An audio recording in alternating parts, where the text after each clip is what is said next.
Good afternoon. This is the Francesco Abbruzzino live news and talk show. It's a worldwide broadcast. And how you doing out there today, folks? Today it's in Florida. It's not sunny Florida. It's actually cloudy and rainy, miserable Florida today. I was going to start out with a certain order of things, which I always do, but then the Ukraine crisis where President Obama came out and is ordering property seized, visa bans and stuff, which is almost basically declaring war, and it's really got me concerned. So we may delve into that. I'm going to go ahead and start this quick video. Basically, it's do you know what the children look up to? They're your role models, and it's basically stating that choose your actions wisely because your kids are following and doing exactly what you're doing. It's only a minute long. I showed it during my local news broadcast at 12 here in the Sarasota, Venice area, and I thought, you know what? I'm going to play it again. So let me go ahead and grab that up. Hopefully it's cute. I should have had this queued up and raring to go, but here we go.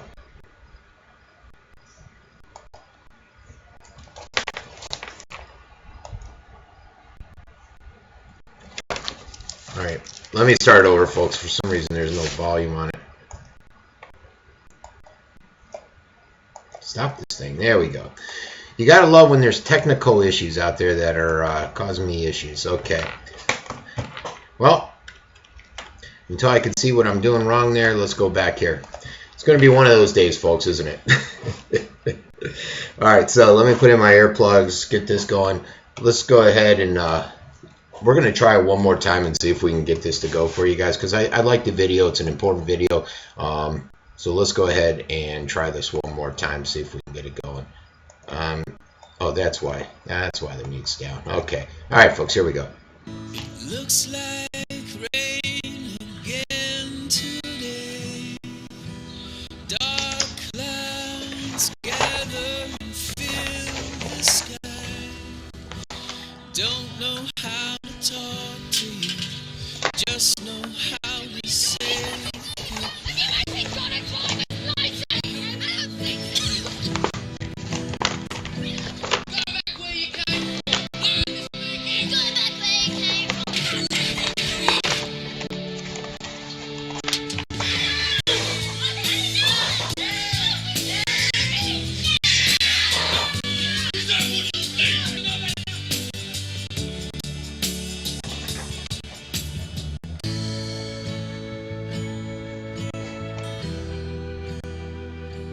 And this is a father setting a great example for his kid. Make your influence positive. And so the moral of that is, I'm assuming most of you guys get it, is remember that your kids are following everything we're doing. They mimic a lot of stuff we do. So do things in a positive manner and try to remember that.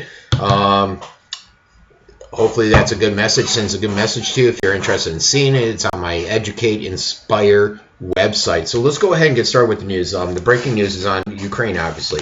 I'm not sure what the president's thinking. I'm not sure what the Republican leaders, the hawks there, are thinking. The Democrat leaders, everybody. This guy seems so eager to go into war. I don't know if it's to appease bankers or what. So far, Putin, the bear of Russia, has yet to flinch, right? He has not bluffed.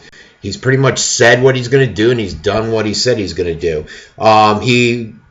Russia basically came out and said, hey, look, guys, if you're going to sit there and slap sanctions on us for doing basically what America's done and many other countries have done, protecting our interests, then we got an issue. Now, his issue is that they went in and he has soldiers in the Crimea. But guess what? There's only 16,000 soldiers there. They're allowed, with their treaty with the Ukraine, to have 25,000 soldiers there.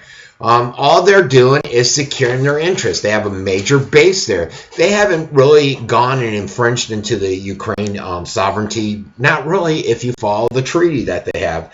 But he has this order. It targets Russian, Ukrainian officials and entities who are responsible for the complicit in threatening the sovereignty and territorial integrity of Ukraine. Hello, Mr. President.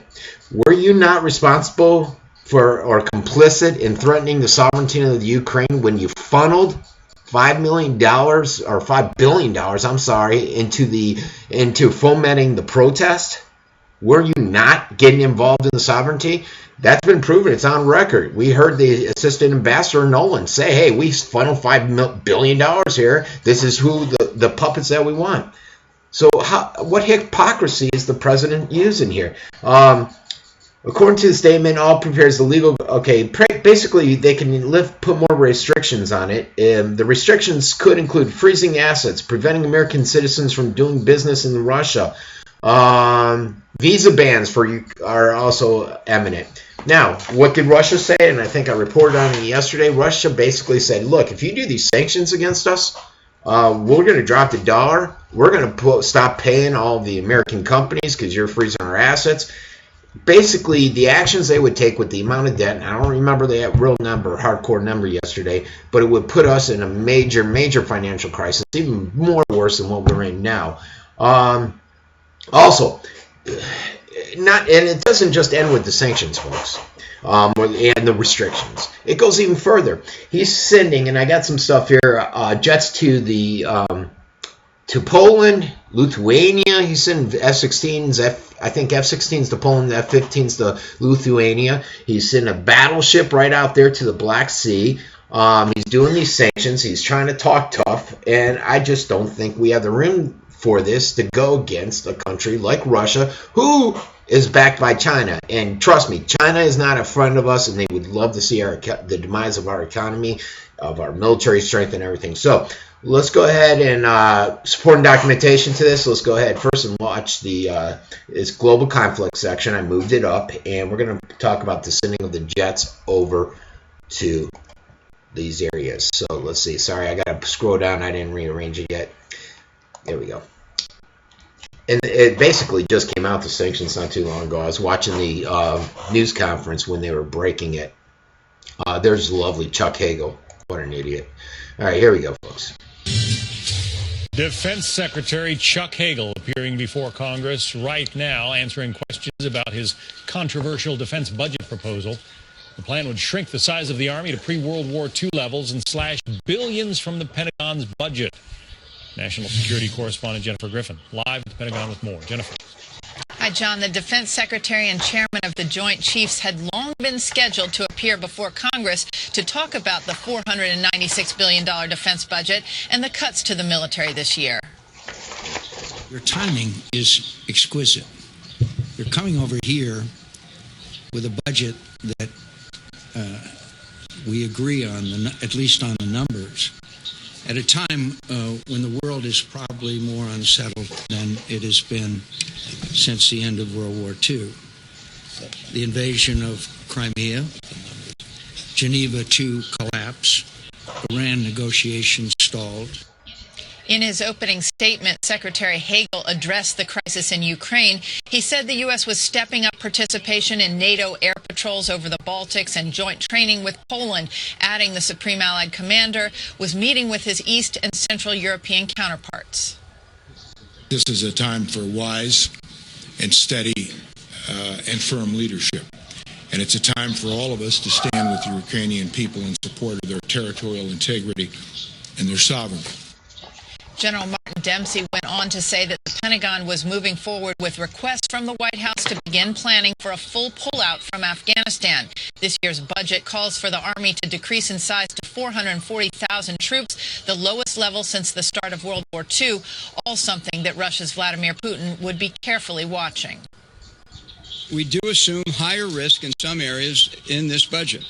This means that under certain circumstances, we could be limited by capability, capacity, or readiness in the conduct of an assigned mission. And these are the risks that we have to manage. At a time that is probably uncertain. All right, so they're basically talking about sending jets over to NATO with these to increase training exercises, and that's not even talking about the ratcheting up that they're doing here with Poland. Basically, the United States announced it will send warplanes to Poland and expand NATO air patrols over the Baltic countries. Currently, there are 4 F-15 fighter jets on patrol. They're sending an additional 6, also a KC-135 refueling plane.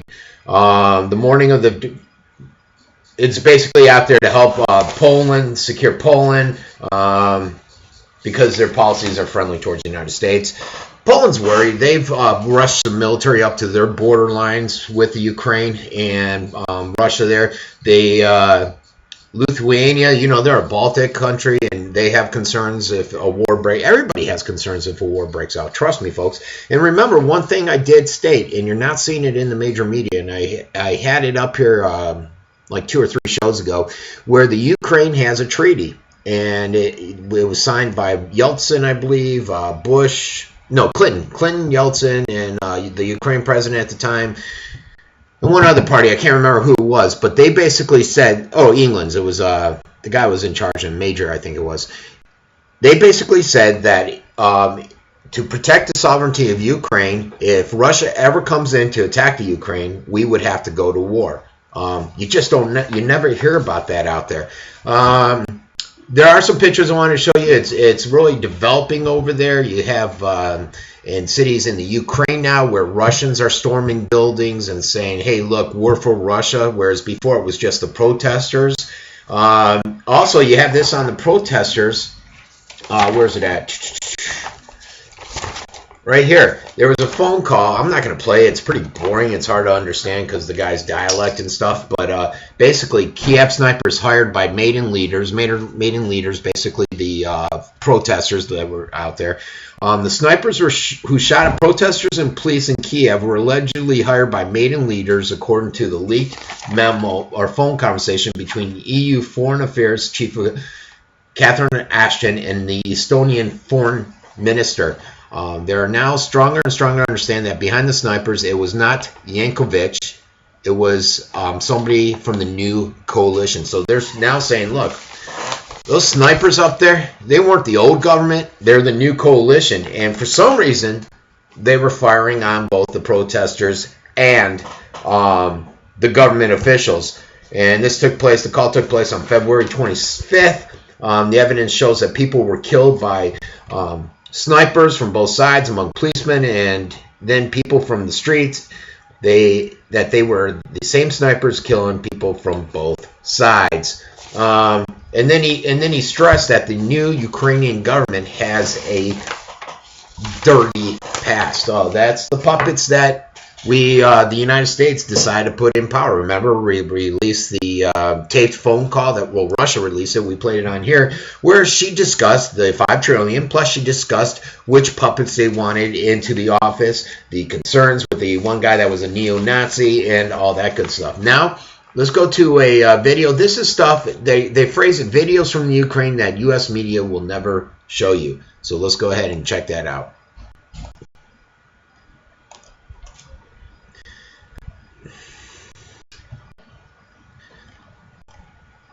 Okay, these are the different videos. You have a police officer set on fire.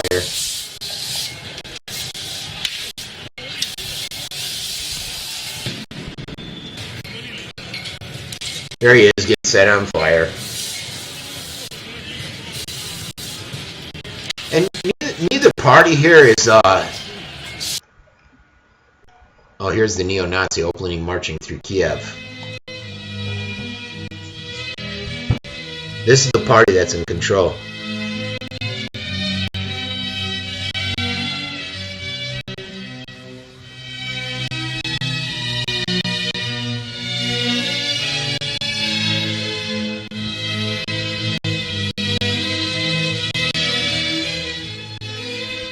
In place of the defiant speeches, the somber strains of Beethoven now ring out over Independence Square. This revolution is moving into a new phase. But amidst the flowers and the children's tributes, flashes of something more sinister. Groups of armed men strut through the square with dubious iconography. That yellow armband is a false angle, a German symbol used by several SS divisions during the Second World War. Far-right graffiti is appearing, daubed on the walls of the city. The people who brought down the government were overwhelmingly ordinary Ukrainians, students and doctors, workers and even families, people who simply refused to back down. But the most organised and perhaps the most effective were a small number of far-right groups. When it came to confrontations with the police, it was often the nationalists who were the loudest and the most violent. Okay, so that short basically shows you that there is a neo-Nazi presence there. Unfortunately, they've taken over the town. Let's see. This is Alexandra, and he vows to fight against Jews, communist Russian scum for as long as he lives. This is from RT, which is a little biased towards the Russian government. That they should leave the city and, if possible, the country altogether. He's concerned by the hate speech coming from some of the protester leaders. As long as I live, I will fight against Jews, communists, and Russian scum. That's one of their leaders, folks. Let's take a look at Alexander Muzhichko. He's the leader of the far-right Nationalist Party in western Ukraine, which played a key part in taking over Kiev. He's long been a member of ultra-nationalist movements. Despite being a Ukrainian citizen during the Chechen War, he went to the Caucasus to fight against Russian forces alongside the terrorists, and he's openly boasted he's personally hit several tanks and armored vehicles. Russian media believes he was responsible for the slaughter of a group of Marines. He's also notorious for his criminal activity and is believed to have been behind an assassination attempt on his business partner and spent several years in prison for kidnapping. Despite this record, Muzhichko ran for parliament just a couple of years ago. And once again, this person is now a leader of the protesters that took over the Ukrainian capital. Alright,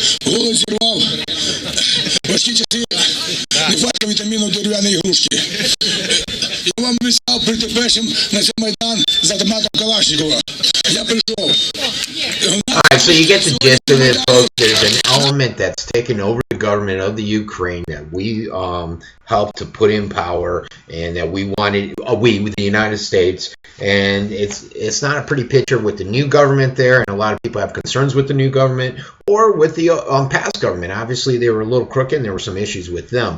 The Crimean. The parliament voted today to join Russia. They held a referendum. They're holding a referendum in 10 days to get it ratified. Basically, all the prime ministers said, yeah, let's unanimously, we're going to go with Russia.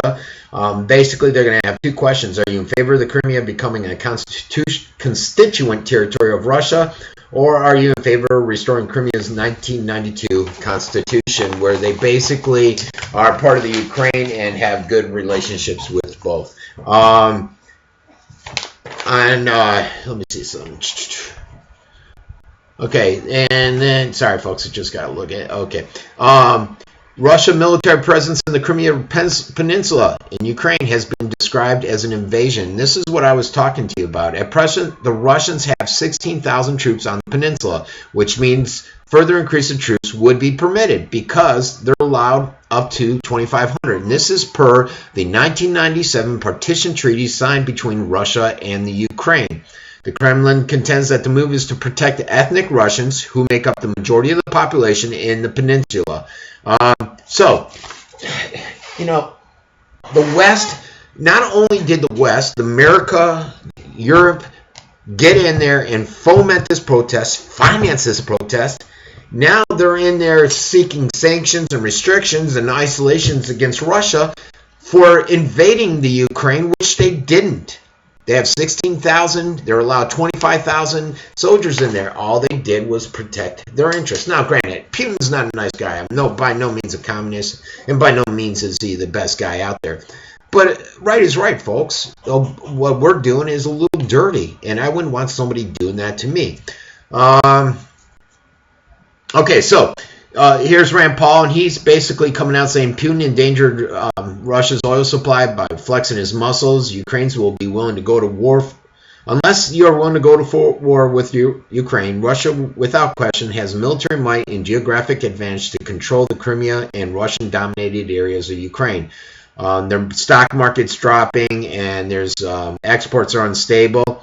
The Putin cares, says maybe flexing his muscles. Basically, he's coming in here, and Rand Paul's saying, it's all a mistake what Putin is doing. But you know what? I got to think the guy was backed into the wall. the way we've been pushing and aggressively going after all this, it seems like he's been pushed into the wall and his options are limited. Here we're going to play a video where Clinton, the Democrat forerunner for president, compares Putin to Hitler. Now, the left always gets upset when you go out there and compare Obama to Hitler. And it's not the comparison that he's out there killing people. It's more the comparison that with gun control, cracking down on the media with now wanting the FCC to come in and go through your material, basically. Let's take a listen to this. I think the comparison is a lot to where Germany, back in, what was it, 38, 39, whatever it was, the emphasis for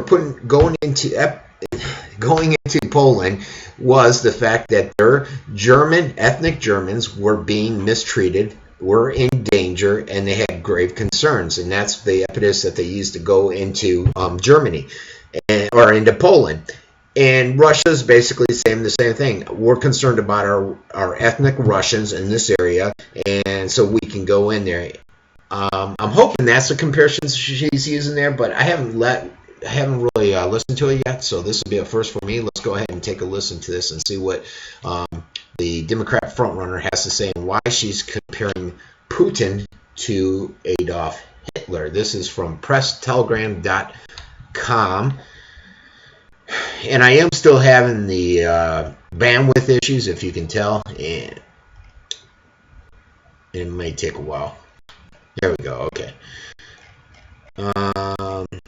Preparation is key, isn't it, folks? And just try to remember that I'm doing all the technical end of this, the research, the every aspect of this, the hosting. So sometimes it doesn't run as smoothly as I would like it to, such as in this case. It's going to take a while, and a lot of times too, it's not only the bandwidth but the site.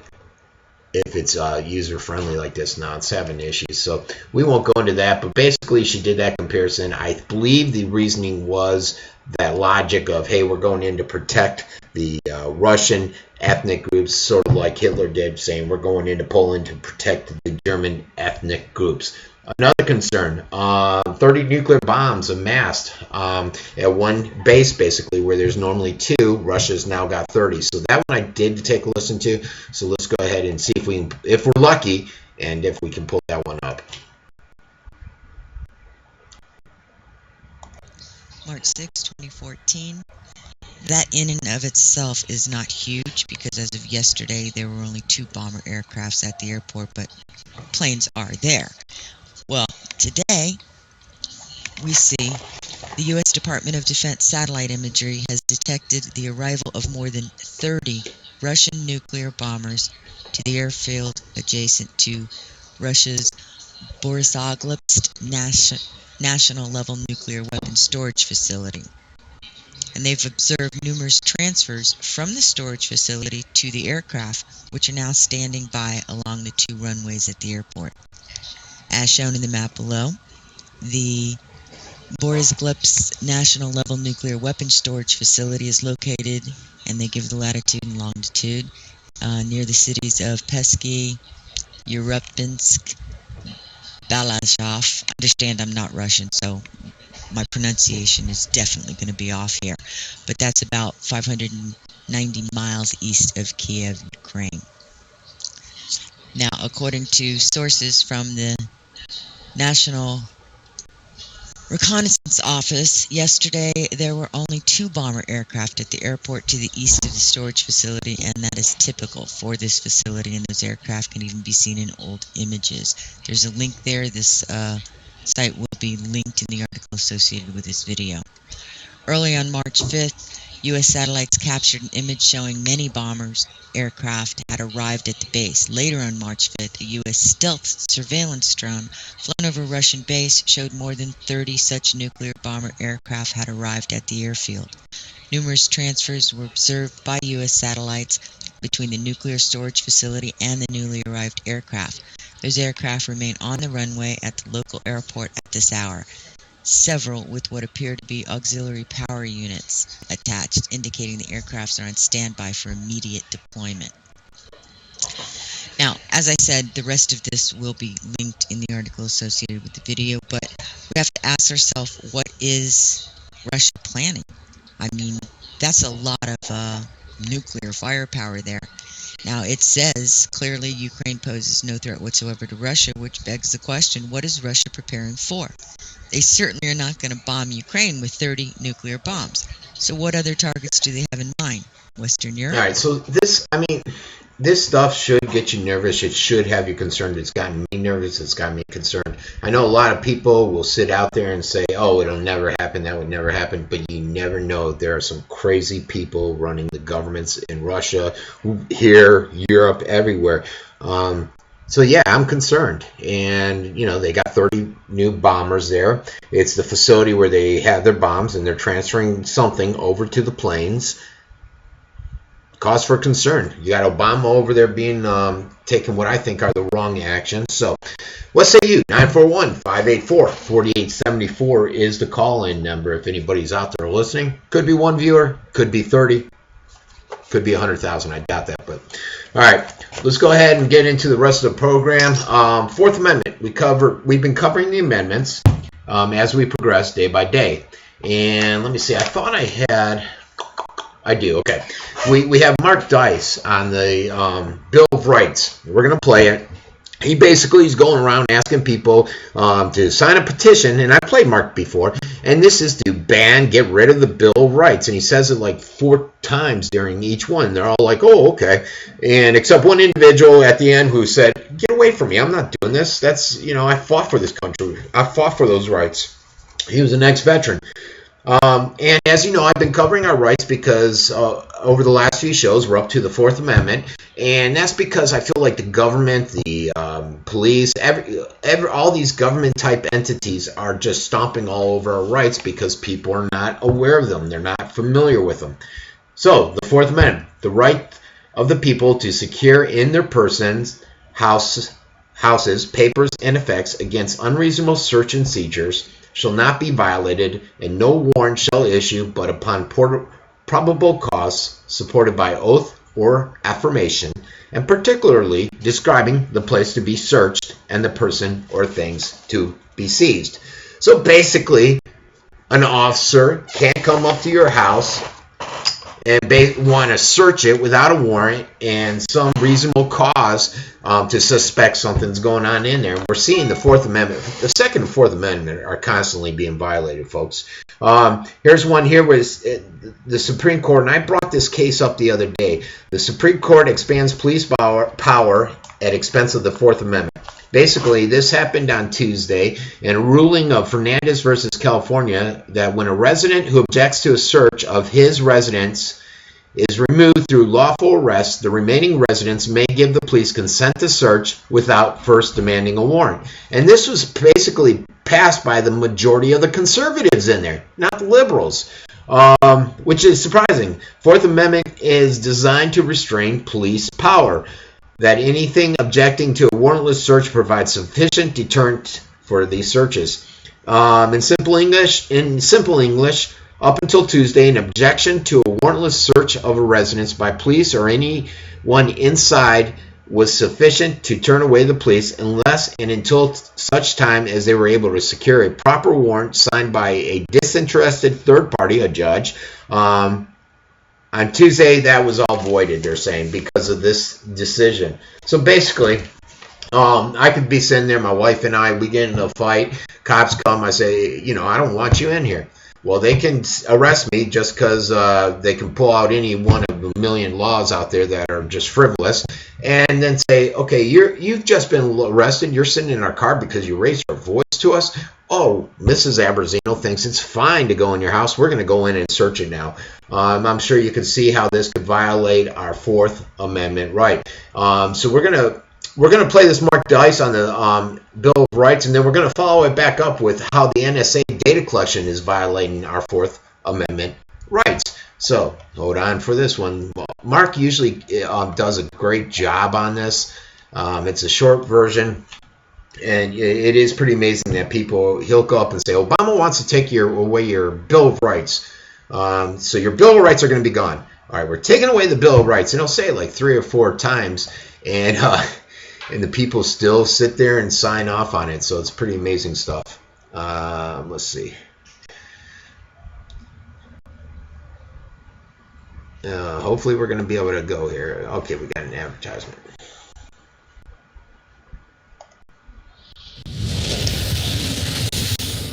When I contracted bacterial meningitis. All right, we don't need to hear about that.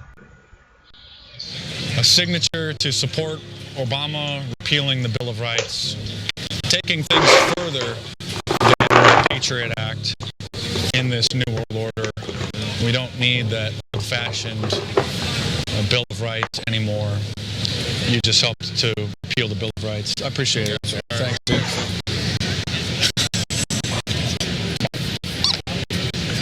Did you get that? What the heck? You know, the force is strong with this one.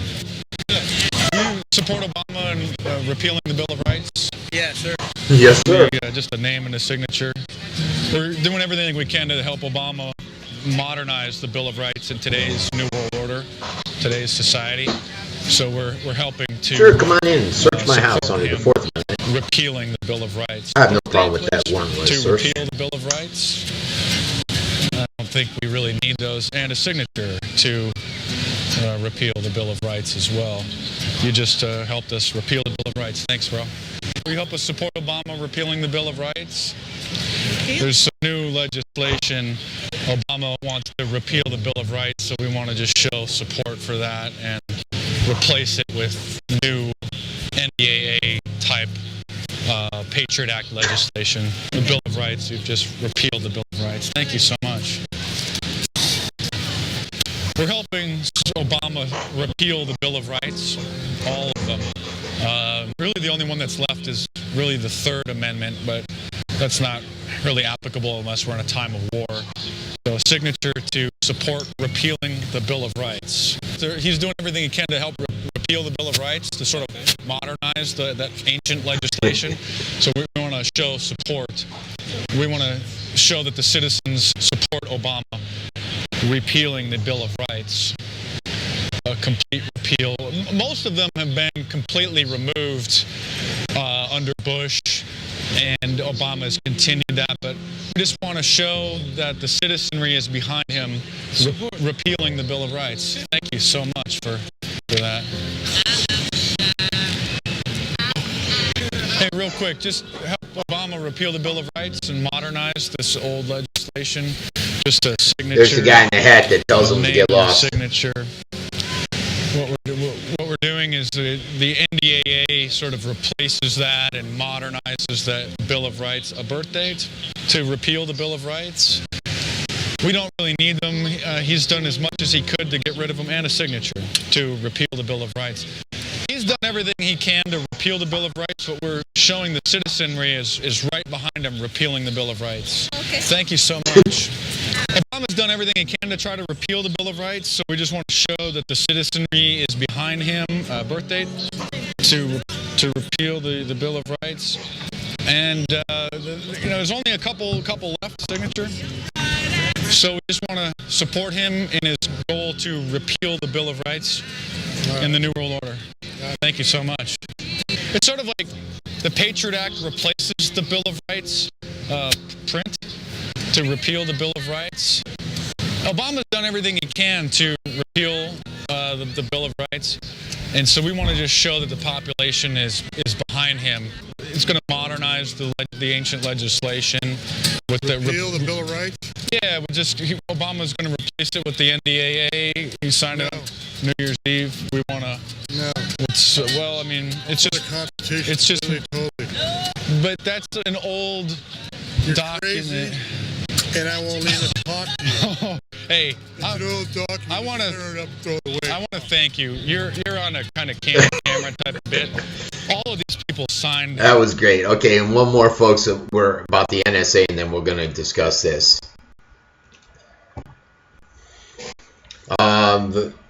This is basically where the NSA has been spying on us, and through cell companies using cellular, and a variety of approaches. So let's just take a quick listen to this. Oh, we get the lovely commercial again. Let's just start. All right, so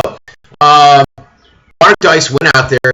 He got many people to sign off on just eliminating and getting rid of the Bill of Rights, and nobody seemed to catch on to the fact that they were getting rid of a lot of their freedoms, like warrantless needing a warrant to do a search on your house, or the right to possess a firearm, and all that good stuff. Now the NSA has been out there doing a lot of spying on us, violating our Fourth, which came out with Snowden. Here we go. Very much. So why is this administration so slippery on the NSA? Well, I don't know why they are. They, first of all, as I mentioned in the question of Attorney General Cole, that the justification is that there's some bad guys out there, and this is the only way we can catch them is to collect all this information on Americans and hope we'll get a bad guy or two. And then it turns out one terrorist maybe has been captured. And I think that's it's an overreach by the government. The idea that I used to be a judge, and it's like the law enforcement would come to me and say, "Judge, we know that there's some criminal out in this zip code. Would you sign a warrant so we can search every house in the zip code looking for this one person?" Of course I wouldn't do that. No judge would do that. But that's what's happening with the collection by the That's a good example. of records of Americans, all in the name of protecting us from some so-called terrorists. So the ends don't justify the means in any way. They're not capturing any bad guys. And for some reason, they see this digital property very differently from physical property, and think that somehow it's not subject to the Fourth Amendment. Well, that's what they say, and I think they're wrong. The Fourth Amendment is to protect us from intrusive government. And when government wants to intrude into your privacy, your home, your papers, they need to go to a judge and get a warrant to do so and should establish probable cause. None of that's happening. They just say, well, we want to seize all these records. They send out a memo, secret memo by FISA court, and these records are seized. Certainly. All right, so that representative makes a good case, and he basically says, look, I don't care if it's digital or not. That's something that's private. You're coming in trying to get it without a warrant. I love the analogy of where he said, it's akin to an officer coming to me and saying, we know a criminal somewhere in one of these houses in this zip code, so can we search all the houses? That's what what the NSA's data collection is basically doing, is violating our Fourth Amendment right. It's a slippery slope, and I know many people are trying to battle that. And that's what brings up the next thing on why 16 examples that show why the United States has become seriously messed up country. Now, when I say this, keep in mind that I think we're still better, far better than many other countries. I've traveled the world, and we are far, far better off. The problem is trying to make sure that we don't go down this slippery slope and we start declining to a level where we can't turn it back around. This is from a guy posted by Yehan, and he basically said the American flag has started to be banned in schools all over the nation.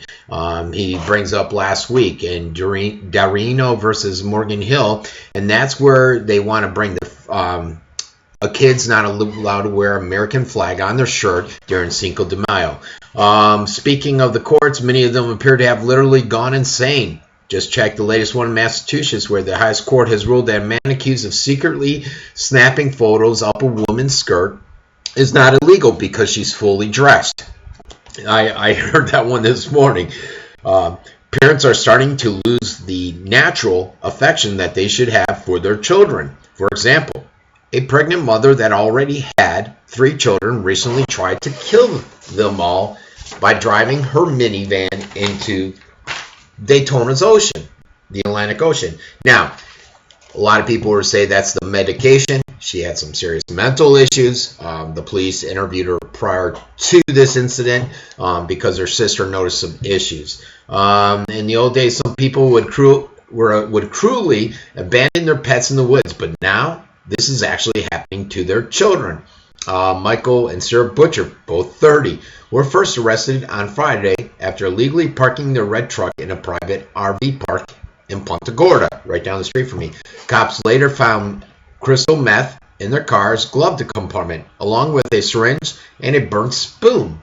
After the pair were taken to jail, where they were repeatedly claimed to be brother and sister, the police received a call about their 3 children were found walking in the woods, dirty, hungry, and cold. Amazingly enough, I live right around the corner from Punta Gorda, and I didn't even hear this story until I read this. But, you know, I don't know if that's the parent. I don't know if any human being would do that. I think that's more the drug that's doing that. But come on, folks. The FDA is actually considering making it legal for doctors and scientists to create 3-parent babies in the United States. This story just came out. I think I talked about it last week, where they're, I think it was they were taking one woman, taking DNA from 2 different gentlemen and creating a baby. Our financial system appears to be more corrupt than it ever has been before. Nobody ever seems to go to prison. And they mentioned J.P. Morgan in their $13 billion settlement with the U.S. Justice Department in November. Even though they admitted fraud, they went through all kinds of fraud, admittedly did the fraud and all this other stuff with the Libor and stuff. Sexual perversion is rampant in America. They talk about the individual that was just busted yesterday having sex with his dog, or it was in the news yesterday. An all-time high 59% of the Americans believe that the traditional definition of marriage needs to be changed. The popularity of thruples, I don't really know what thruples has served so much that new dating website has been launched that will cater to them. I'm thinking thruples is more than man and a woman. The United States already has the highest rate of divorce in the entire world. In America today, 60 million people that abuse alcohol, and there are 22 million that abuse illegal drugs. And let's not talk about the ones that abuse legal drugs. I recently, he wrote up, there are 747,000 registered sex offenders in the U.S. according to the National Center for Missing and Exploited Children. Planned Parenthood produced a video that promotes bondage and sadomasochism to teens. And they go on and on. Some of that I agree with, some I don't agree with. I think some's a bit extreme, but you get the gist that where are the morals going in our society? What has gone wrong with us? Why has it changed so much? And I had one I was going to play where everybody's so happy, and I lost the article where I put it, but all these frivolous lawsuits are causing a mentality like what we just discussed here. Or this mentality. Can't pay for your school lunch. Throw it away. No, I'm just talking about the atrocity that is in... They're not talking about the atrocity of Common Core. Obama Core, which I covered, I think, 2 days ago. All over the country, stories are surfacing of hungry public school children who don't have enough money to pay for their school lunches. Their food is seized and thrown into the garbage. The schools don't have enough common sense to bill the parents. They are apparently just going to completely waste it all and toss it into the garbage. So let's go ahead and take a quick look at that flick. Let's see, where are we? Right here. And I remember hearing about this on the news, and I was just amazed. And somehow they're saying at a cost of $1.25, it's cheaper to just throw it in the garbage. This country, it just goes on. Can't afford it. That's what we got going on in this country. Let me back it up some. Here we go. Melissa Melton here for True Stream Media, and I just wanted to do a follow-up video to the school lunch video I just put up, because I think this is something that people, you may have heard about, but don't realize how pervasive this issue is in our country, and this is pretty ridiculous and pretty disturbing. I mean, as if Common Core indoctrination wasn't bad enough. Right now, we have schools all over the country, and I do mean all over the country, from Maine to Texas to Utah to Ohio, Massachusetts, New Jersey, all over the place, taking away kids' lunches who can't pay on their student account for school lunch and throwing it in the garbage, okay, and making the kids go hungry. They get little to no food. In some cases, they get nothing. There's a no pay, no eat policy at some of these schools, and this is sure to just create the most wonderful society you can ever think of. check this out. First, let's talk about some of these cases so you can see exactly what is going on. Let's start with Utah. Utah, school takes lunches from students in debt. This is about 50, some say 40 to 50 elementary students in a Salt Lake City school had their school lunch thrown out in the garbage because money was owed on their accounts or they didn't have any money on their account. So they had $3 lunch, but maybe they only had $1 or something. They got their lunch taken away and thrown in the trash. And at least here in Utah, they gave the student a piece of fruit and some milk when they did this. So they at least got a little something. But reportedly, this happened to these elementary school kids on pizza day.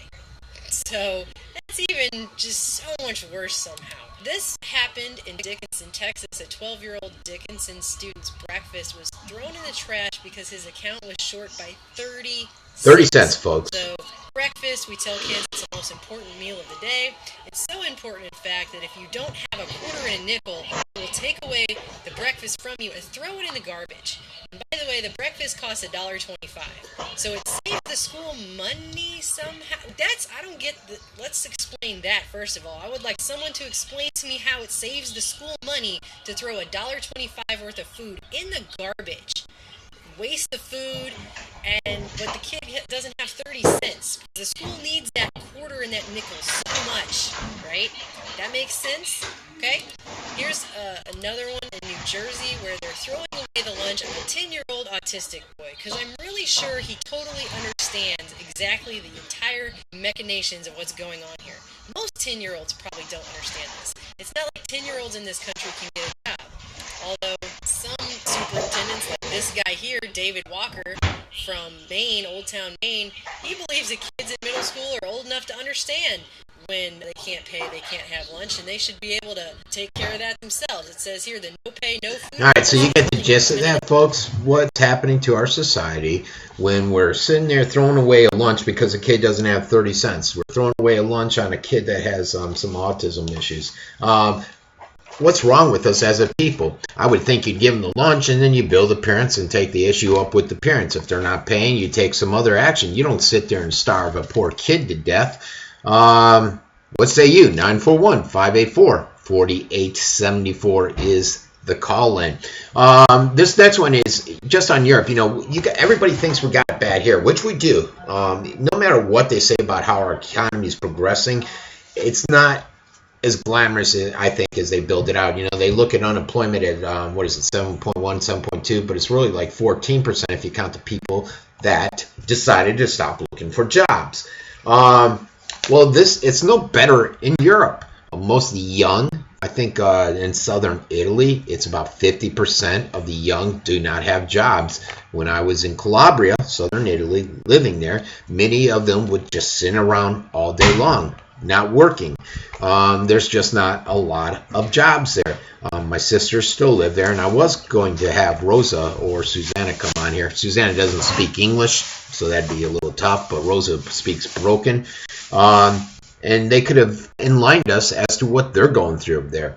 The crisis is going to get worse with the Ukraine. As I said before on a show, when I lived there, they cut off the pipeline. So the gas went through the roof in Italy, and you can expect to see that again. Oil goes through the roof, so does everything else with the inflation.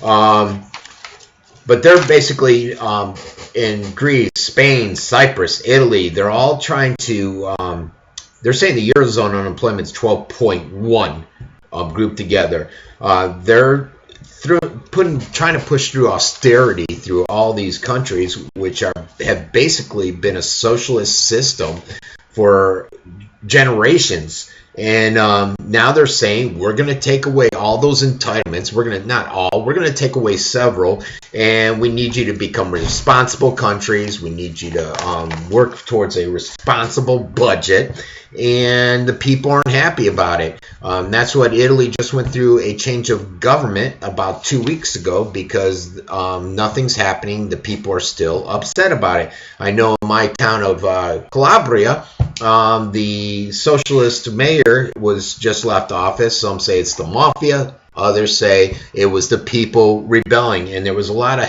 hope for this mayor. before him it was a communist, I believe, that was in there when I was living there, and I think now they may shift back there. But this guy, he was a decent fellow. He would go in. I remember visiting my sister. Saw all these people working out, pulling weeds, and cleaning the streets. And I said, "Oh, that's nice." And I saw them serving coffee, all dressed nice. And I'm like, "What's that all about?" It was their people that were getting welfare from the state. And before, under the communists, they were able to just sit in the house and take all the money.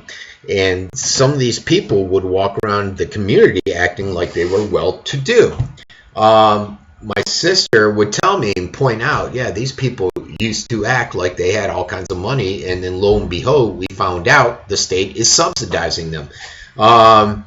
But they had them out there cleaning the streets. Well, a lot of those people did not enjoy that. They wanted the entitlements. They wanted to be able to sit at home and relax, drink the vino, eat the food, and all that good stuff. But let's go into, I think I have something on here. Yep, the growth situation in Europe. Let's go ahead and take a quick gander at that. Hold on.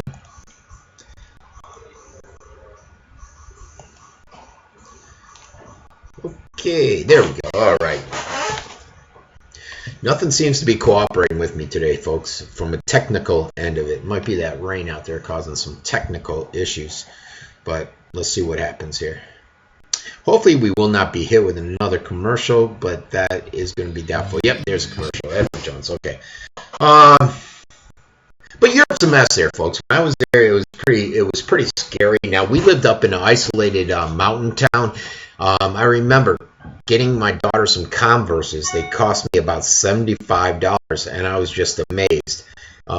We would go to the store about every day or 2 days, and I was spending about €50 a day, it would seem like, there on food. Great food, but expensive. So here we go. Thank you very much. So why is this administration Hold so on. slippery on the NSA? Okay, that didn't go. That did not go the way we expected, huh, folks? I hit the wrong one. It's supposed to be this one. You know what? You're not going to be able to see it. I copied the wrong link there. But you get the gist of it, folks. We got it tough here. They have it even worse over there. We don't want to end up like them over there, which is why I'm on here preaching that we need to make some changes. We don't want to slide down that socialist hill there. The next one is environment. I'm always big on the environment, and this one's on Fukushima issues. These guys, a couple rocket science that must be running TEPCO, they run the nuclear plant over in Fukushima. They're the ones that have been lying basically about the amount of radiation and dangerous chemicals that have been going into the water and air. Well, this time, the ingenious individuals were drilling in the ground in the south side of the reactor 4 in a process to improving the ground to stop groundwater from flowing into the reactor, which then would come out. When they drilled approximately 1 meter into the ground, they damaged a power cable. And obviously you need power going to that tank, so it caused some kind of issues, further issues with that whole reactor. Here's something you just don't hear about in major media. Fukushima radiation damages thyroid glands of California babies. I actually take some nice iodine. Take it every day for my thyroid. It helps with my thyroid helps with fluoride and radiation and stuff, and I've actually lost a ton of weight on it. But they're saying that there has been a radiation impact on the thyroids of these California babies. The Open Journal of Pediatrics has found that radioactive iodine from Fukushima caused a significant increase in the hypothyroidism among babies in California, even though Japan is 5,000 miles away. They found elevated airborne beta levels on the West Coast are directly correlated with the common trend of newborn babies after the Fukushima nuclear meltdown. This congenital hypothyroidism is very rare, yet they have tons of babies in California with it. They go on. Only a few days after the meltdown, I-131 concentration levels in California, Hawaii, Alaska, Oregon, and Washington were 211 times above the norm, which led to this thyroid issue. So, again, how come this isn't on major media? It's almost to the point where major media isn't major media, and alternative media isn't alternative media. We're the new media. And I'm stealing this from a show I was just listening to because it's accurate. We're the new media. We're out there giving you information that's not disseminated out on major media. It may be because this Russian lady, she quit. Actually, I think I got a media part in here. Yeah, we'll hold off on it. We're going to hold off on it before I go into that diatribe. Okay, next. This coal company, they finally, some action was taken against this. Is the second largest coal producer, and they're on track to settle a case with the federal government for $27.5 million in fines and spend $200 million cleaning up illegal toxic discharge in 5 states. The first thing that popped in my head is, how could they be doing this, conducting this illegal discharge in 5 states and not one government official that's supposed to be in there inspecting, ensuring safety, did not catch it? As part of the proposed settlement, Alpha Natural Resources and its 66 subsidiaries will set up and manage wastewater treatment systems in order to reduce the discharge from 79 coal mines and 25 coal processing plants in Kentucky, Pennsylvania, Tennessee, Virginia, and West Virginia. That's where that area is basically where the last 2 major ash spills were too, chemical spills into the water. What cracks me up here, it doesn't crack me up, it disturbs me, and it should disturb you. The EPA said that drinking water supplies were never affected, but the discharges were harmful to fish and other wildlife. So, it's harmful to fish and other wildlife, but your drinking water was never affected. All this pollution, all this chemicals, all this hazardous waste went into the water, but your drinking water was never affected, but the fish and other wildlife it was harmful to them. Do they think we're idiots? Again, they're going along with that philosophy that I told you yesterday that the government uses, that many corporations use, which is say X and the people will believe it. So you got to research everything, folks. Even when I say research it, because sometimes I'm going to give a bias. It might be leaning to the left sometimes. It might be leaning to the right sometimes. But I'm going to have my bias in there, but I try to read the basic facts. It's a fact we're sending F-15s to Poland. It's a fact we're sending them to Lithuania. It's a fact that Obama is putting these restrictions upon Russia now. It's a fact. Satellite imagery. He's got those planes there now. Putin does. So, and I got a piece of hair in my mouth. Okay. Next thing. We were going to do this. We're going to cover is geoengineering. This is with the weather modification. A lot of people say, that's just pure conspiracy, but many leading officials in different countries and government officials have said, no, it isn't. It's actually happening. So we're going to go ahead and cover this one. This is a story that I've had on and I just have not gotten to. It's where the world's top scientists, governments have been controlling the weather for decades. So this is top scientists saying this. It's not just some crazy Frank conspiracy dude. Here we go. Oops. Allow. All right. And hopefully we're going to be doing this. I got to hit play again. All right.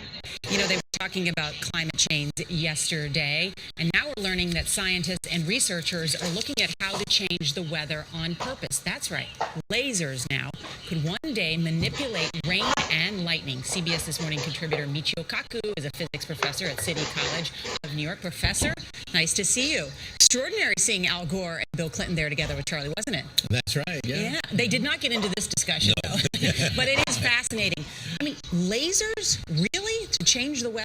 That's right. Well, as Mark Twain once famously said, everyone complains about the weather, but no one ever does anything about it. Well, instead of doing a rain dance, we physicists are firing trillion-watt lasers into the sky to actually precipitate rain clouds and actually bring down lightning bolts. This is potentially a game changer. But this is experimental. It's experimental. However, in the laboratory so far it works.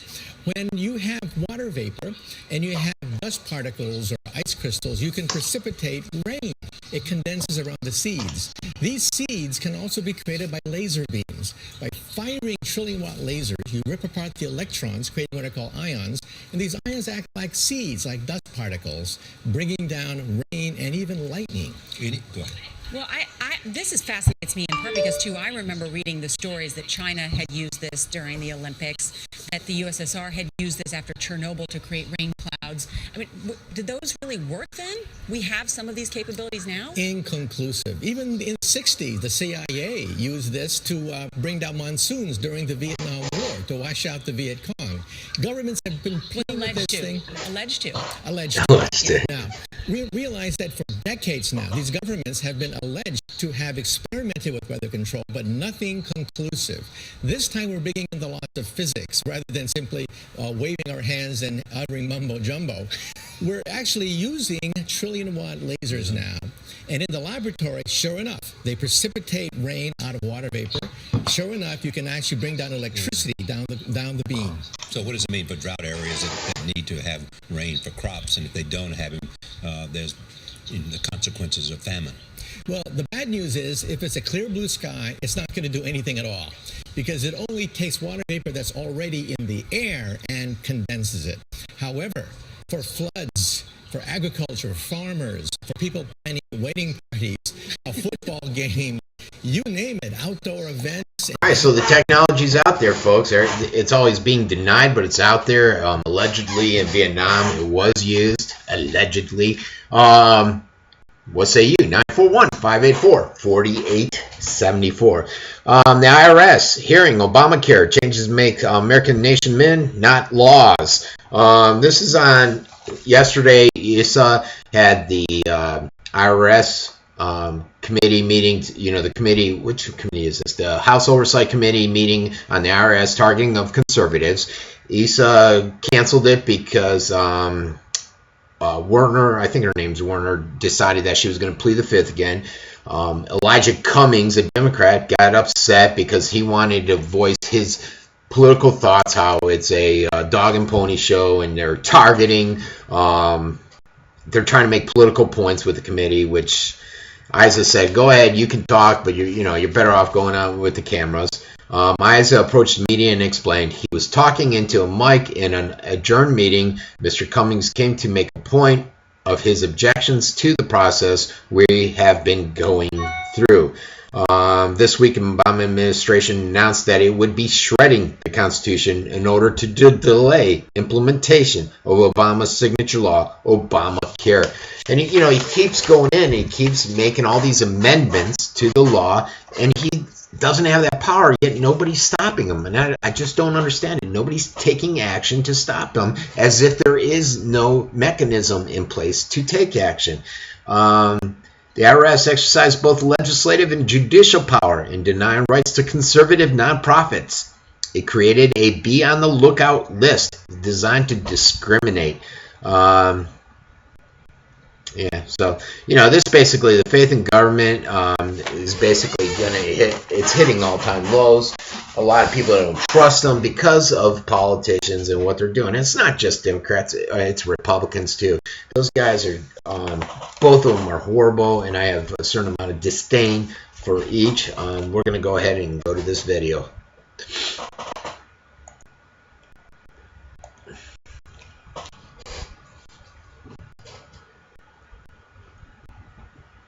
If it comes on. There we go. Another Judicial Watch probe centers on the Internal Revenue Service's targeting of conservative groups. So you essentially had an entire political movement shut down, coincidentally, I don't think so, in the run-up to the presidency election. So everyone asked where the Tea Party went. It didn't go anywhere. They were suppressed by the administration. And that's how you steal an election in plain sight. You may not ever have the president saying, those damn Tea Party people, go get them. It's not the way really power works. The way it works is the king says, who will rid me of this bothersome priest? The king raises an eyebrow in dismay, and you see some of that in the email exchanges and other which are obtained under FOIA. It is against the law. And, you know, the open question is, and this is where Congress is failing and this is where the Justice Department is failing, is there's no follow-up when you have these evident violations of law for serious investigations beyond Freedom of Information Act investigations. Judicial Watch has begun formally requesting information tied to illegal conduct at the IRS. Well, the number one thing we've learned is that the IRS is in full stonewall mode. They don't want to turn over anything about the scandal per se. In October 2013, Judicial Watch was able to force the government to release email between former IRS official Lois Lerner and enforcement attorneys at the Federal Election Commission. The information contained in those correspondences confirmed that there was collusion between the IRS and the FEC in the targeting of conservative groups, an activity that is prohibited by law. So we got documents from another agency, the Federal Election Commission. We found out the IRS scandal is not just about the IRS, it's also about other agencies of the administration that were being used to target perceived enemies of the administration. We found out that Lois Lerner and the IRS was sending Lerner, not Werner. There you go. About charities under their purview to, or C4s under their purview, to the Federal Election Commission. According to the Internal Revenue Service Code, it is against federal law to disclose taxpayer return information, even to another government agency. But, as we said, the rules don't apply. All right, so you guys get the gist there, and it's old news, I know, but it's not old news in terms of her taking the fifth again. And then the Democrats getting upset because the way the committee's running the meetings to try to investigate the situation and find out what happened and who was involved. I was hoping to skip Obamacare today, but then I don't know, an hour or two before coming on, Obamacare showed its face. First Lady to Obamacare counselors, you are doing God's work. She was in Miami with just a few weeks left to sign up for the Healthcare Affordable Care Act. Michelle Obama zeroed in on recruiting the crucial young adult demographics during a visit to the Miami Community Health Center. She congratulated a handful of residents who had enrolled while she was down there. Insurers are counting on the business of the so-called young invincibles to offset the costs covering sicker enrollees. They're hoping for $7 million in the Obama administration by the end of March, when the first sign-up session is over, and so far they only have $3 million. But keep in mind, they say the insurance companies are relying on this to meet their numbers, but there is that clause which I have not heard a major media pick up, and I really have not seen anything that is something that Rubio is pushing to get rid of the clause that was in Obamacare stating that the government, the citizens of the United States, would bail out the insurers if they were not making their money. You just don't hear about that on major media. Roughly 4 million nationwide have enrolled in healthcare. Okay, it was 3 million. Now it's 4 million. They were hoping for 7 million by the end of March. So some issues there with the sign-ups. Some blaming the website, but I don't know if that accounts for a 3 million shortfall. Maybe a million I'll give them, but the other 2 million is just disinterest. They don't trust the system. They don't trust the software. Many concerns out there. And it's funny. One thing, who said this? I was listening to something today. It might be. I think it's part of the video I'm going to play for this Obamacare, and he basically went on and President said, before Obamacare, people were getting kicked off their insurance. They didn't have what they needed. And thanks to Obamacare, that's not happening. And I'm thinking, wait a second. That's happening all the time right now. You'll hear it in a second. I'll point it out when it comes on. President Obama made a pledge to the administration he will not use Obamacare to sign up data to deport illegal aliens. Absolutely, Obama said, putting his hand down for emphasis. It's true. The undocumented are not eligible for Obamacare. That's how the law was written. But if you are a U.S. citizen or you have a legal presence in the country, you are eligible. And none of the information that is provided in order for you to obtain insurance is in any way transferred to immigration services. Obama blamed Congress for deportations, and he said, so for everybody out there who is in a mixed family, there is no sharing of your data from the healthcare plan to immigration. You should feel confident that if somebody in your family is eligible, you should sign them up. Okay, so let's go ahead and take a listen to that video real quick. Where is it? There we go. You guys, you saw the whole agenda there. Do you think I'm going to make it through there? I don't know. 410. No calls. That's helping me. Probably no viewers. But let's go ahead and take a listen to this. Oh, I didn't mean to do it that way. All right.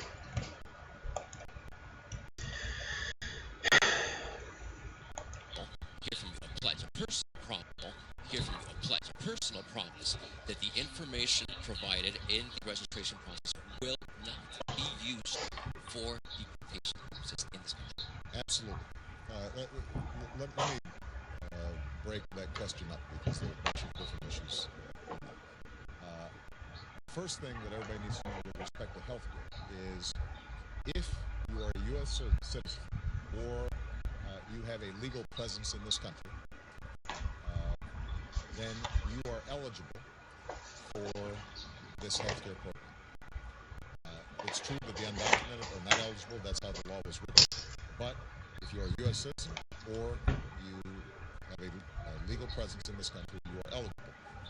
And none of the information that is provided in order for you to obtain health insurance is in any way transferred to immigration services. So that's something that we've been very clear about. If you live in a mixed status family, then the son who could potentially be eligible for the Children's Health Insurance Program or some other mechanism to get health insurance, he needs to be signed up. And the mother should not be fearful that in any way that's going to affect. Of course, I understand. So that's point number one. Point number two. Since I ran for president, I've been pushing for comprehensive immigration reform. Yeah, we don't want to get into comprehensive immigration. That's a whole different thing. So that covers basically what I wanted to talk about with Obamacare and assuring immigrants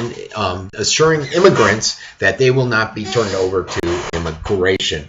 Now we go into the diatribe I started about major media, and this is on this Lisa Wall. She did an on-air resignation from RT. She's a U.S. Reporter based here at their U.S. operations. She said basically RT is, of course, entirely funded by the Russian government. Everybody knows that. When she took the job, she knew that. She's known it for the years that she's worked there. Even her colleagues have said that. 6 months ago, for essentially the same reason Liz Wall cited on her resignation, RT has an editorial slant designed to protect the interests of Russia, not the United States. We all know that. I know that. When I play it, I say that to you guys. And yet, at the same time, what she ignores, or what she may not understand, is that the same slant is here with U.S. media. U.S. media is basically looking out to protect the interests of the United States. Now, you do it in different ways. Fox is to the right.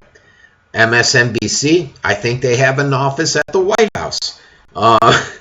But nearly all media giants exist solely to protect the interests of powerful corporations, the weapons manufacturers, the GMO seed companies, vaccine manufacturers, basically large corporate America and the government.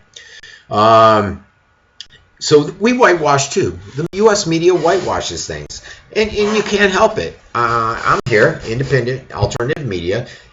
I may read a headline like this Lisa Wall story, but I may inject my opinion, which is maybe negative or positive towards the story itself. Telling the truth is simply not allowed in mainstream media. Truthful journalism is never allowed in media unless it's either doesn't matter or it just happens to coincide with the interests of the powerful corporations that are backing them. Basically, they're out there with their agenda, pushing it through. Fox has a owner that's to the right, and he's pushing his agenda. You have to go in there with an open mind, listen to CNN, listen to Fox, and come out with your own observations and your own thoughts on there. You can't just listen to one channel, CNN, MSNBC, and come out and say, that's what the way the world is, that's the way I'm going to respond to things, that's the way I'm going to look forward and carry my through life with this philosophy. You have to look at it and say, you know what, maybe Fox has a point there. Maybe they have a point. 1 and 1 equals 2. This is what I'm coming out with. This is my conclusion. This is from Gerald Salente. He's a bit wacky. Western media, he's a bit extreme. What he calls Western media prostitutes. Prostitutes sell themselves in Washington for access and government sources and to keep their jobs. Russia media permits Abby Martin, who denounced Russia's alleged invasion of Ukraine, compared to the fates of Phil Donahue and Peter Arnett, both of them who were fired for coming down against the illegal attacks on Iraq. So, basically, what's the difference? Russia let this lady that said that she was not in agreement with Russia, she could not go on promoting a certain agenda that RT wanted her to promote when she didn't believe that was happening. In her mind, she didn't believe it. Be it right or wrong, who knows? But yet in America, we fired Donahue and this other guy, Arnett, because they voiced their opinion. And everyone, Donahue, everyone knows he's opinionated. Geez, the guy's a major left liberal. You had to know he was going to voice his opinions. And so that's media. Major media is driving me crazy with some of the stuff. As I said, they're the antiquated media. We're the new media. We're not really the alternative media. Next thing we're going into is the gun control, the Second Amendment issues. Here's a man. He was on a bus in the number 941-584-4874. I'm pretty sure it works. Man arrested for talking about guns on a bus. Here it is. A TriMet bus driver heard a 41-year-old Patrick O'Brien Nolan talking about carrying a firearm. He contacted the police, and the police stopped the bus. Preparing to board, they suddenly received new reports claiming that Nolan must be waves. Suddenly received new reports claiming that Nolan was not only armed, but had a firearm cocked and loaded. Police carefully made their way onto the bus, finally confronting Nolan, who turned out had no firearm or no weapon whatsoever. Get this though, he was still arrested. He was arrested for interfering with public transportation. I told you, they come out with the craziest laws. Interfering with public transportation? Are you kidding me?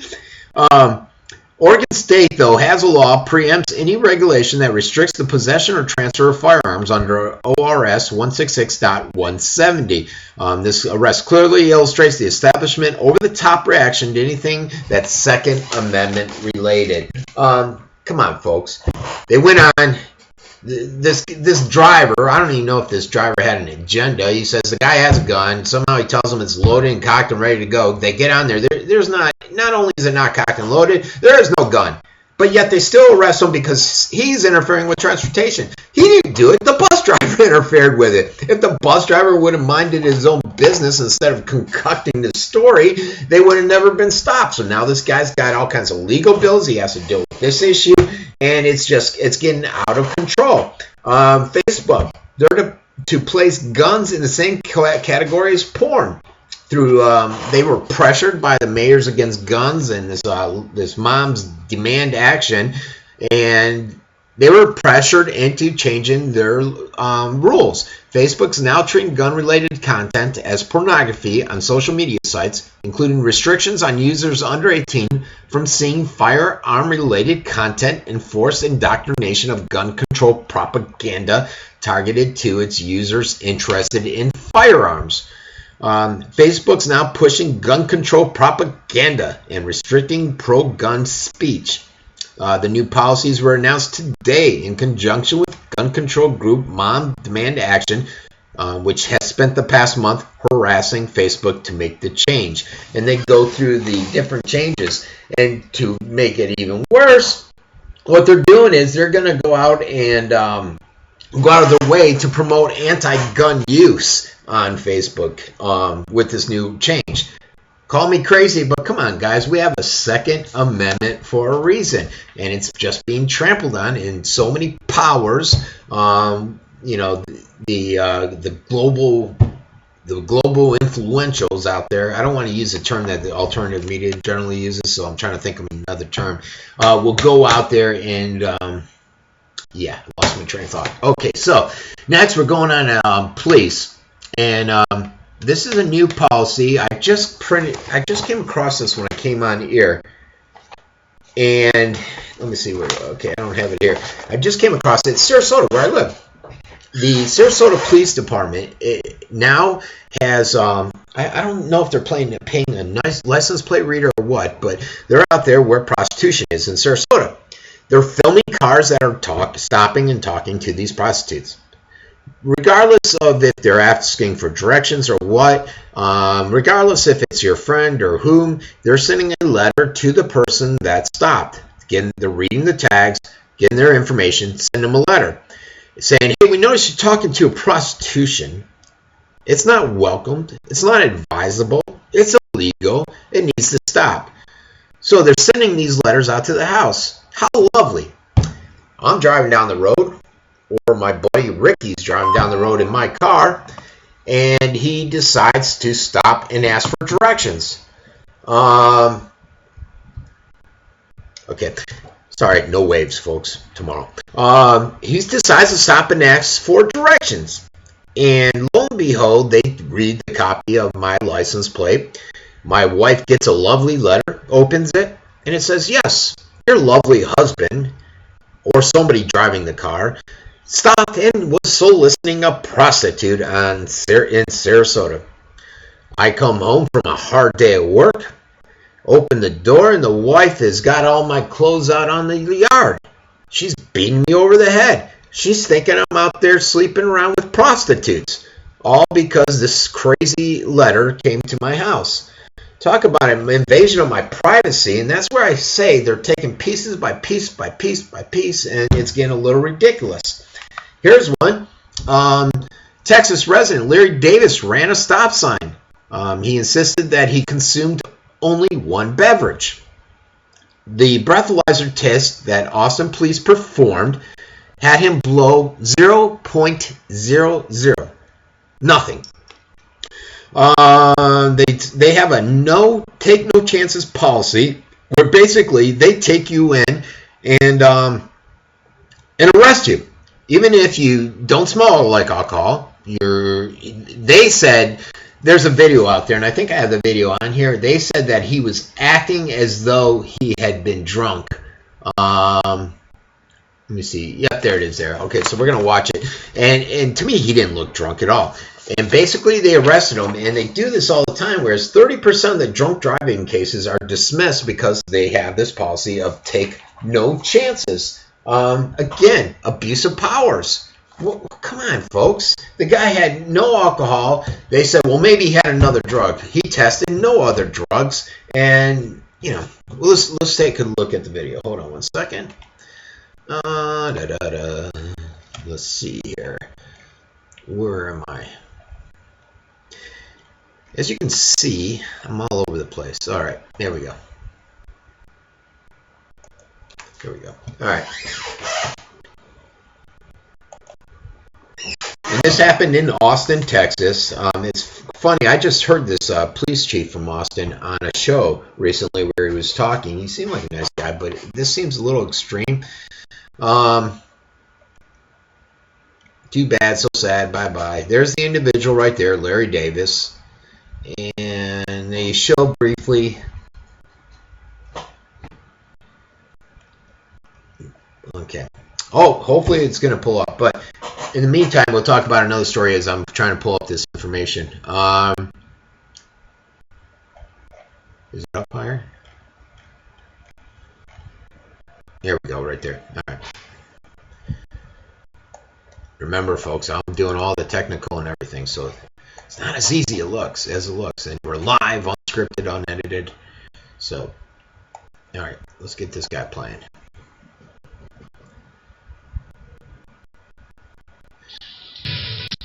A KV Defender's investigation now. An Austin man spends 2 days in jail after being arrested for drunk driving, even though he registered a .0.0 on a breathalyzer test. It's another instance of a questionable DWI arrest by Austin police. KV Defender Tony Prohetsky has been looking into this case.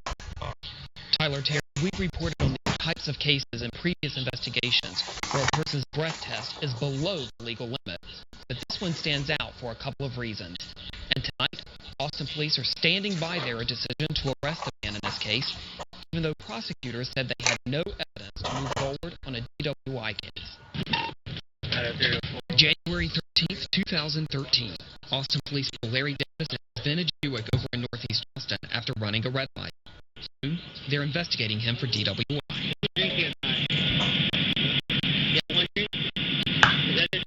Davis walks alone. He does a one-leg stand. Then, this. The handcuffs click in place, and he is under arrest. What did I do? Davis says he only had one drink that night, and a voluntary breath test minutes later at the county jail showed he'd not had too much to drink. He blew a 0.00, the lowest reading possible. I would do a blood sample as well, just to prove that I had nothing in my system. So he did.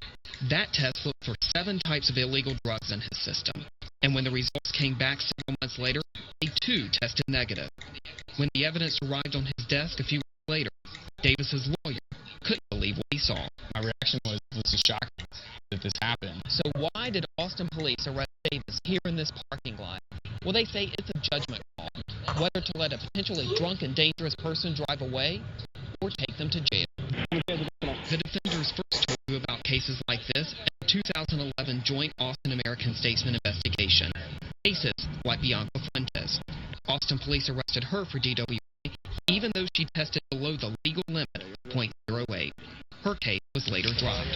At the time, prosecutors were dismissing about 30% of drunk driving cases, more than any other major Texas county, because they said APD was bringing them cases that wouldn't hold up in court. Defenders' review find similar statistics for 2013. Of 5,648 new DWI cases filed last year, 1,559, a little less than 30%, were dismissed. Police are still abiding by a take-no-chances policy, even if it means the cases are later thrown out. We'd rather, of course, err on the side of caution and public safety. Police originally pulled Davis over for running a stop sign near I-35 and 290. They say the officer arrested him based on his performance on a field sobriety test, writing in a report that Davis, quote, swayed and, quote, had to use his arms for balance. Even the police, though, admit his case is highly unusual. They almost never arrest a driver whose breath test registers 0 and whose blood comes back negative. Almost never. Okay, so there you go again. Pro-police, but not pro-abuse of powers by the police departments out there. And whenever I see it, I like to expose it. 941-584-4874 is the call-in. Now, North Korea, that lovely Kim Jong-un, he's getting ready, it's set to execute 33 Christians. The supreme leader over there is ruthlessly and brutally murdering all whom deems to be a threat to his power. He recently put in front of a firing squad singer Hyeon, his ex-girlfriend. Her and 11 others from an orchestra were terminated. This Kim Jong-wook, was arrested and placed in jail for his plans to set up an underground church. Part of the plan was to distribute Bibles, Christian instructional material, and movies. And that's going to justify an execution. So, tyranny all over the world like this, folks. This stuff shouldn't be happening. It's not about being the Christian. It's the fact that people can't go out and practice free religion without some tyrannical leader going in and executing them. Surgeon babies born without brains in Washington. There is something seriously wrong with the fertile Yakima Valley region of Washington. A surging number of babies are being born with major birth defects, and reasons why are eluding the state officials. This is a report from CNN where anencephaly, I can't pronounce it, ANENCEPHALY, a condition in which babies are born without much of their brain or skull. 3 in a couple of month period of time. It's unheard of, and they have such tragic, terrible outcomes. It's prompted an investigation into a 3-year period where there's been 23 cases concentrated in 3 counties of Washington: Yakima, Benton, and Franklin. So they're not sure what it is. They said they conducted an investigation, but many of the people that, many of the parents say they have not been contacted at all. It's suspected that they've been doing this by going through medical records instead of contacting the parents and getting the humanity aspect of it to try to figure out what is causing these kids to be born without brains or skull. Okay, next, where did I put this? Okay, we're gonna lighten the mood a little bit, and we're gonna go to this: inspiring humanity. And this is about a homeless guy that was given a ticket. It's pretty emotional, free lottery ticket, and here we go.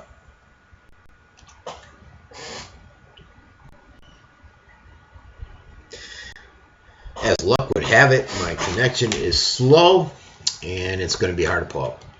But basically, as it's getting started, this guy came up and gave this individual a... Here we go. Hey guys, so for the last couple of weeks, I've been noticing a homeless guy hanging around this local shopping center that I live next to. And from what people have told me is that he's a nice and respectable guy. So today, I'm going to make him think that he just won the lottery. I'm going to give him the supposed winning lottery ticket, take him to the store, and see how much money is won from this ticket. But little does he know is that this is a losing lottery ticket, and the store clerk is in on it. Hope you guys enjoyed the video. Listen, man, I don't really have any money to give you, but I do have this winning lottery ticket. I don't really know how much I won. I can give this to you. Okay? Sure, my man. Yeah, I'll take you to the store, and we can get this cash. All right. How's that sound? That's cool, my friend. Let's do this, brother.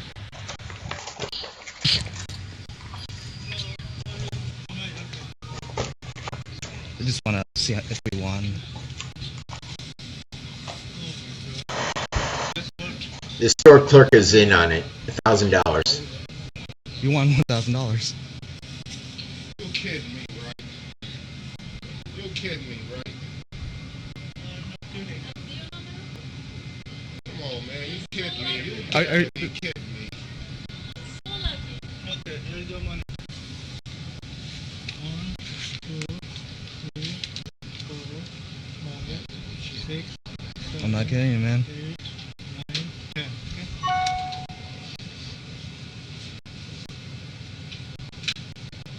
Okay? He's overwhelmed. I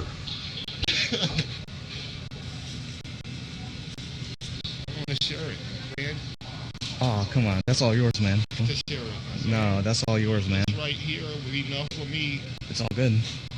I would like to share it with you. Oh. You earned it. You won the lottery, man. Inspiring humanity. Look at him.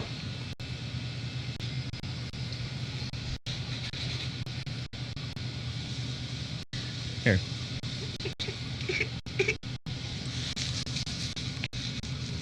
That's what it's all about there, folks. Helping others.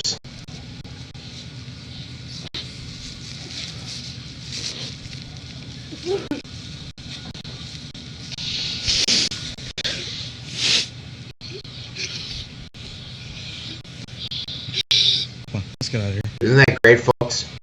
What a good deed that individual doing the filming did, and how much joy and did it bring into that poor guy who's down on his luck.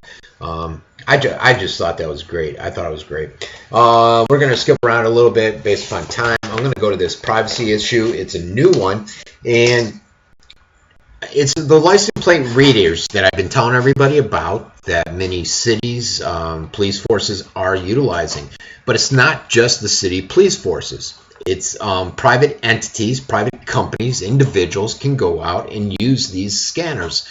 They cost $200 to $400, or they're paying $200 to $400 each time a registered, stolen, or okay, I'm offline there. Okay. That's the gig. Several repo men have lined up across the country. They're selling location information they're gathering to companies like Texas-based Digital Recognition Network. The Fort Worth company typically adds 8,000 plate scans to their huge database from spotters like Manny Sousa. So they're calling these guys spotters. They have mounted automatic readers to spot cars and constantly take pictures of every license plate it passes while the drivers are working a repossession route. So they get these repo guys that are out there in the streets a lot, driving around a lot, putting these license plate readers on their car, and then they're paying them for all that data that's being taken off of it. And I've said on previous shows all the data that it's accumulating. But these repossession companies are just one part of a vast network of digital positioning and tracking that spans the country. There's been public debate about it. If business eagerly adopts them, these scanners run $10,000 to $17,000. It's put out by Digital Recognition Network. They sell the cameras and they record the plates. And they just go through all the stuff, and basically it's amassing all that data. Same problem with NSA. They're saying it's digital. You know, there is no such thing as a Fourth Amendment, no such thing as privacy with these digital information or data that's being transferred. Boston does have a legislative committee held a hearing about a bill that would prevent vehicle repossession companies from using this technology. But get this. They make the exception to law enforcement, toll collection, and parking regulations. So government entities can have this technology. They can utilize it. They can pull all of our private data, but the common folk can't. We want to get it away from them. We don't want them to have that power now, do we? There's also anti-leaks legislation out there. This is on the NSA. And we covered it with the Fourth Amendment earlier. We saw a video on it. And this is the head of the National Security Agency, General Keith Alexander, unspecified legislation on media leaks as being forthcoming potential within weeks. He is upset. I think it would make the right steps, the media leaks, the legislation. He's trying to think of better ways to prevent NSA information from being leaked out like Snowden did over to the press. Because they don't want their information leaked out. They want to be the ones taking the information. They don't want to be the ones giving you any of their information. Interesting. What say you? 941-584-4874. Now, trackable IDs at universities. Let's give this story a listen to. Where are we? Right here. And hopefully I won't have any ID issues.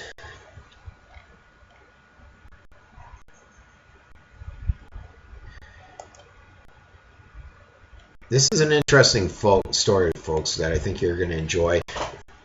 And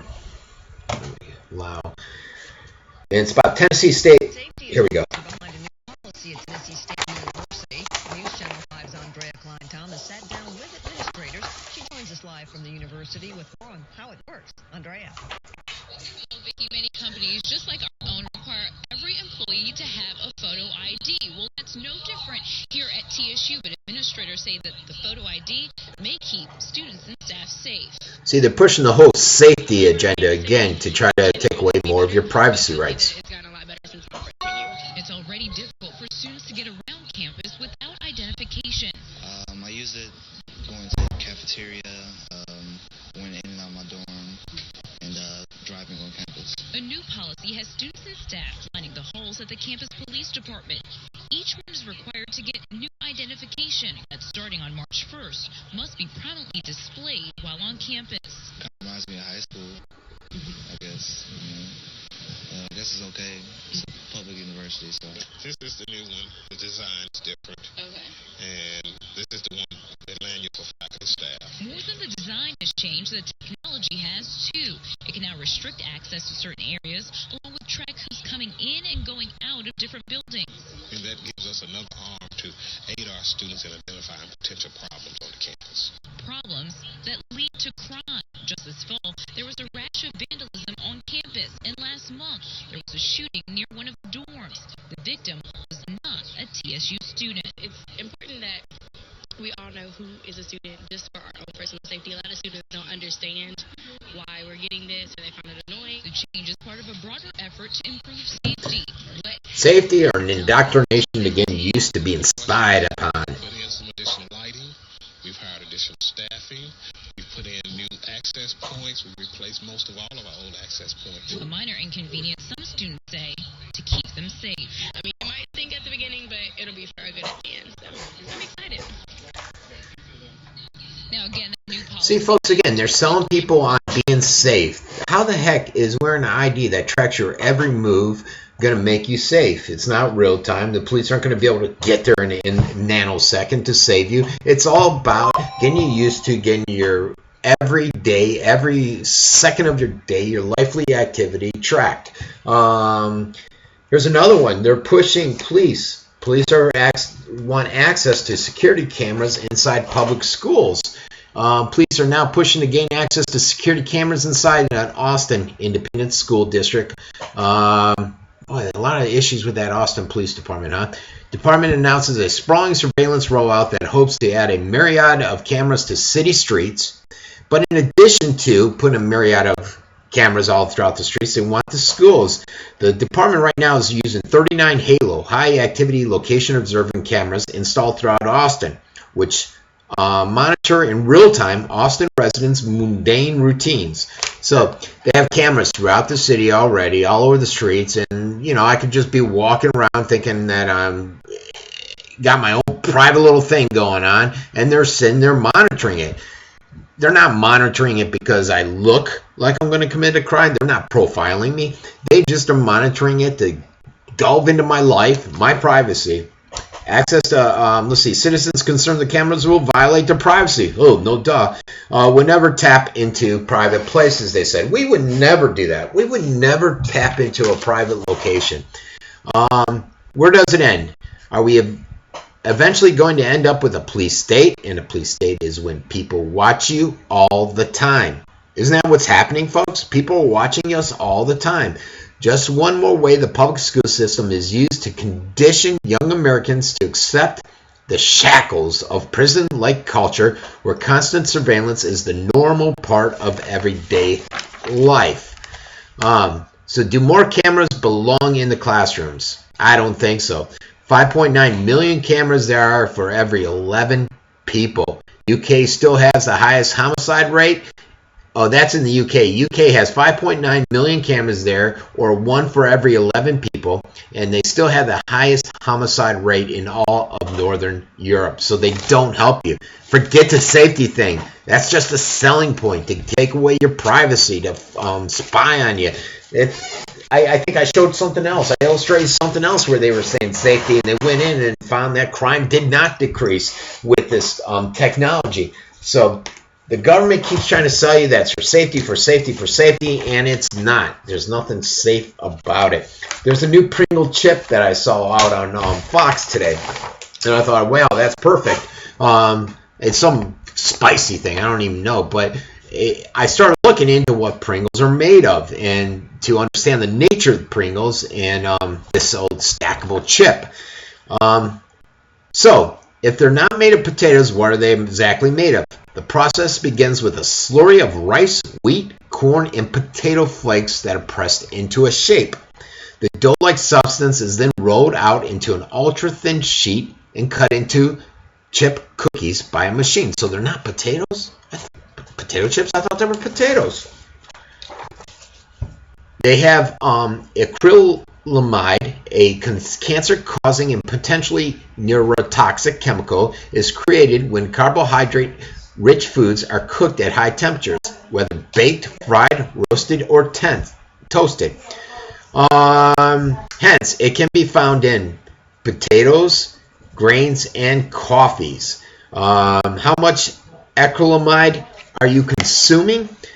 federal limit for acrylamide is drinking water of 0.5 parts per billion, or 0.12 micrograms in an 8-ounce glass of water. However, a 6-ounce serving of French fries can contain 60 micrograms. Remember, they said at 0.12 is the federal accepted. Fries has 60. Similarly, potato chips are notoriously high in that chemical. So high, in fact, that in 2005, the state of California actually sued the makers of potato chips for failing to warn California consumers about the health risk of the acrylamide in their products. So, have a little bit of acrylamide with that new potato chip style that they have coming out. I'm sure it's refreshing. I'm sure it tastes great to you. Let's see, the other thing. We're going to watch radioactive rice. Let's go ahead and check that out. This is, I think, part of Fukushima. This is one of those stories that I haven't been able to get to, and let's go check it out. Fukushima rice. Where is it? Inspectors in Japan are trying to find out whether any radioactive rice has been sold to consumers. They detected newly harvested rice in Fukushima Prefecture with high levels of radioactive cesium. So now they're trying to see if any radioactive grain is out there. Inspectors measured 630 becquerels per kilogram of radioactive cesium in rice harvested in the Onami district of Fukushima City. The levels exceed the government health limit of 500 becquerels per kilogram. Prefectural officials say harvests from the same paddies are stored at local facilities. They say none of that rice has been released to the market. They've asked all farmers in the district not to ship anymore. They say none of that rice has been released to the market. They've asked all farmers in the district not to ship anymore. Contradiction, huh? Checking into recent shipments. Farmers say they've sold about 1 ton of rice from the district to local dealers this season. Inspectors are trying to find out whether any of that rice has reached consumers. You get the point. Many of these companies, they'll sit there and they'll lie about the rice. They don't really know the true story, and it's sad what's going on here, folks. Let's end it with something that's actually, to me, a bit comical here. TSA denying license to a person over statehood. This is an individual that was from Washington, D.C. This was a little comical, if I recall. I'm glad I can finally knock out a lot of these things that I've been hanging on to here. So here we go. TSA agent questions passengers over status of D.C. statehood, and they had a concern over the ID due to that. And I don't have the story in front of me, so I'm hoping the story video does come up because I want to refresh my memory. All right. Here we go, folks. Anytime now. Modern day technology. You got to love it. Got a nice little plane there. It's 29 degrees. And I don't think we're going to get it. Let's see. Okay, that's not going to happen. And then let's go to one more video. This is on those license plate readers. This actually coincides with that one story that I did. I didn't realize this story was still on there, and I never got around to listening to it. These are the license plate readers that a lot of the police are using throughout the nation. And they basically can take a picture of your license and then share that data with... Oh, there's the TSA one. Let's listen to that. And then we'll go to the license. We're popping all over the place here. A woman flying home from Arizona questioned as to whether her DC's driver's license was a valid form. Okay, maybe we're not. One nudge. All right. I think my bandwidth issues are... There we go. Now it comes on. All right. Too many bandwidth issues, and I am...